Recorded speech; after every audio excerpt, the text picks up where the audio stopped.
Multi-Factor Authentication, or MFA, is one of the most important security concepts in modern IT, but a lot of people only think of it as the prompt on their phone asking them to approve a sign-in.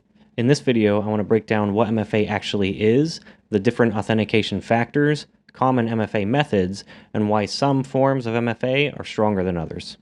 At a high level, MFA means a user has to provide more than one form of verification before access is granted. The point is simple: a password by itself is not enough. Passwords can be guessed, stolen, reused, leaked, or phished. MFA adds another layer so that one compromised factor doesn't automatically mean a compromised account. A very common real-world example is signing in with a password and then approving that sign-in with an authenticator app on your phone.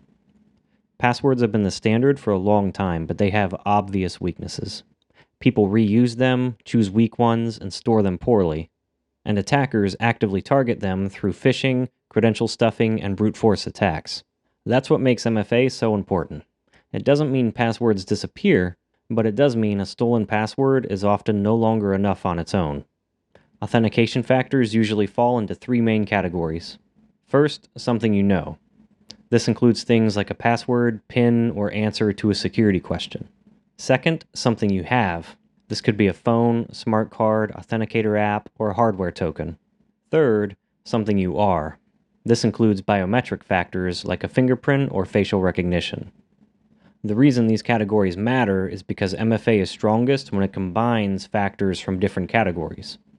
You may also hear about some newer or emerging categories, such as somewhere you are, which is location-based, and something you do, which can relate to behavioral patterns. I just want to mention those briefly here so they're on your radar, but for this lesson, the main three are more important to understand first.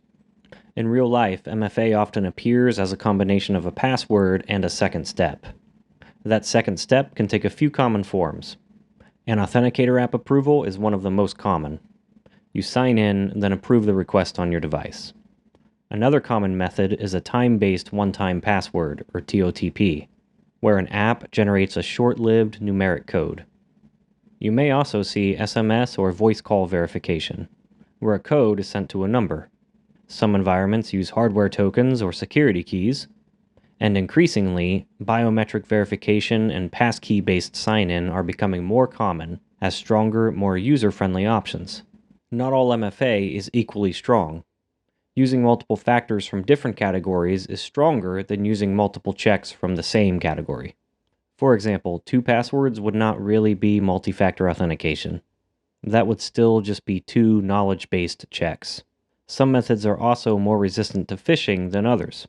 For example, SMS-based MFA is still better than no MFA at all, but it's generally considered weaker than app-based or phishing-resistant methods like passkeys or security tokens. This is important because MFA is not just about having an extra step. It's about how strong that extra step really is. There are also a few common misunderstandings about MFA. First, 2 steps does not always mean 2 factors. If both steps come from the same category, that's not true multi-factor authentication. Second, MFA is not perfect. It reduces risk, but it doesn't make an account impossible to compromise. And third, convenience and security are always being balanced. Some methods are easier for users, while other methods are stronger from a security perspective.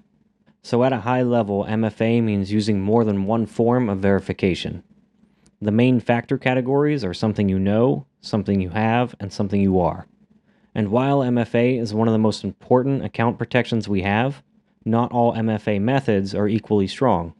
If you want to take this one step further, be sure to check out the video linked below and here on the screen, where we move from fundamentals into practice and look at how MFA is planned and implemented in real environments using Microsoft Entra ID.